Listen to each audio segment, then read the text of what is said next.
আসসালামু আলাইকুম। আমি ডক্টর তানজিদা হক, সহকারী অধ্যাপক, ঢাকা মেডিকেল কলেজ হসপিটাল। আজকে আমরা খুবই ইম্পর্ট্যান্ট একটা টপিক্সের উপর আপনাদের সাথে আলোচনা করব। সেটা হচ্ছে বাচ্চাদের কনস্টিপেশন বা কোষ্ঠকাঠিন্য। আমাদের কাছে প্রায় এই বাচ্চাগুলো আসে পায়খানা কষা নিয়ে।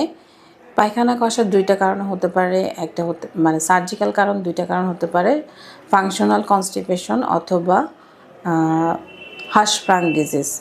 ফাংশনাল কনস্টিপেশন সেটা বাচ্চারা সাধারণত যখন উইনিং পিরিয়ডে যায়, অর্থাৎ যখন বাড়তি খাবার শুরু করে বুকের দুধের পাশাপাশি, তখন এটা ডেভেলপ করে এবং পরবর্তীতে দেখা যায় তারা ওষুধে ছাড়া পায়খানা হচ্ছে না বা ডোজ দিতে হয়। এই ক্ষেত্রে আমরা ডায়েটারি মডিফিকেশন এবং ওষুধ দিলে সাধারণত বাচ্চাদের ইমপ্রুভমেন্ট হয়।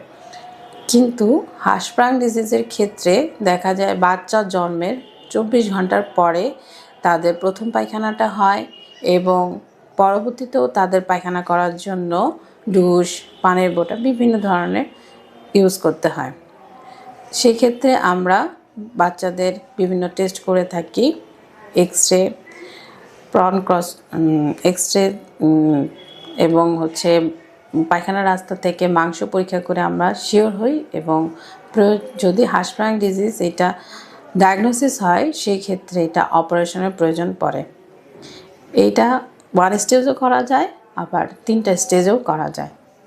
ওপেনলিও করা যায়, অর্থাৎ পেট কেটে করা যায় এবং ল্যাপারোস্কোপিক সাহায্যেও করা যেতে পারে।